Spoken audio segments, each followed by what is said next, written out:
وبا کی اس بگڑتی صورتحال کو مد نظر رکھتے ہوئے عوام کی حفاظت، صحت عامہ کے تحفظ کے لیے وفاقی حکومت کے احکامات کے مطابق ملک بھر میں پاکستان آرمی کو آرٹیکل 245 کے تحت سول اداروں کی معاونت کے لیے طلب کیا گیا ہے۔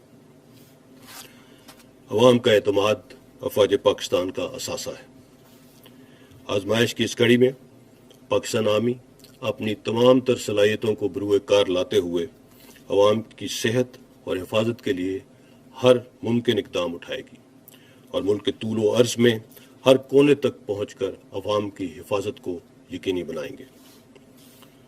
کرونا وبا کے خلاف حفاظتی تدابیر پر عمل درآمد اور لا اینڈ آرڈر سچویشن کی بنیادی ذمہ داری سول اداروں کی ہے۔ پاکستان آرمی ایمرجنسی رسپونڈرز کے طور پر وبا کے پھیلاؤ کو کنٹرول کرنے کے لیے دیگر قانون نافذ کرنے والے اداروں کی بھرپور معاونت کرے گی۔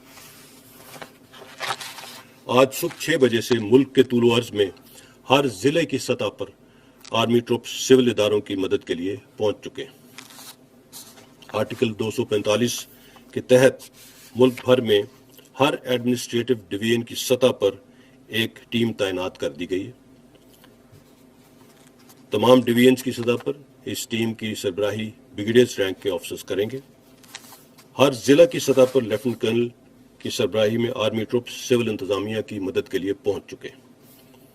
پاکستان آرمی ٹروپس کی تعیناتی کا بنیادی مقصد سول حکومت اور لا انفورسمنٹ ایجنسیز کی معاونت ہے۔ پاکستان آرمی نے اس ڈپلائمنٹ کے دوران بھی پچھلی مرتبہ کی طرح کسی قسم کا انٹرنل سیکورٹی الاؤنس کلیم نہ کرنے کا فیصلہ کیا ہے۔